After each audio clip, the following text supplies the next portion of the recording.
Breaking news చూస్తున్నాం. తిరుమల శ్రీవారి ఆలయం పరిసరాల్లో గురువారం ఓ విమానం కొంతసేపు చక్కర్లు కొట్టింది. తిరుమల మీదుగా అనేక విమానాలు ప్రయాణిస్తూ ఉన్నాయి.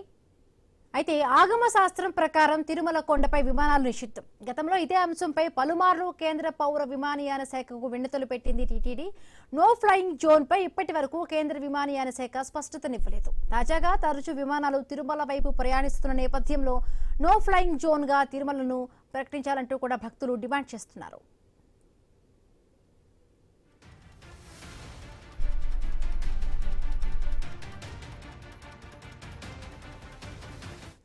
తిరుమల శ్రీవారి ఆలయం పరిసరాల్లో గురువారం ఒక విమానం కొంతసేపు చక్కర్లు కొట్టింది. తిరుమల మీదుగా అనేక విమానాలు ప్రయాణిస్తూ ఉన్నాయి. అయితే ఆగమ శాస్త్రం ప్రకారం తిరుమల కొండపై విమానాలు తిరగడం నిషిద్ధం. గతంలో ఇదే అంశంపై పలుమార్లు కేంద్ర పౌర విమానయాన శాఖకు వినతులు పెట్టింది టీటీడీ. ఇక నో ఫ్లయింగ్ జోన్ పై ఇప్పటి వరకు కూడా కేంద్ర విమానయాన శాఖ నుంచి కూడా స్పష్టత ఇవ్వలేదు. ఇక తాజాగా తరచూ విమానాలు తిరుమల వైపు ప్రయాణిస్తున్న నేపథ్యంలో నో ఫ్లయింగ్ జోన్ గా తిరుమలకు ప్రకటించాలంటూ కూడా భక్తులు డిమాండ్ చేస్తున్నారు.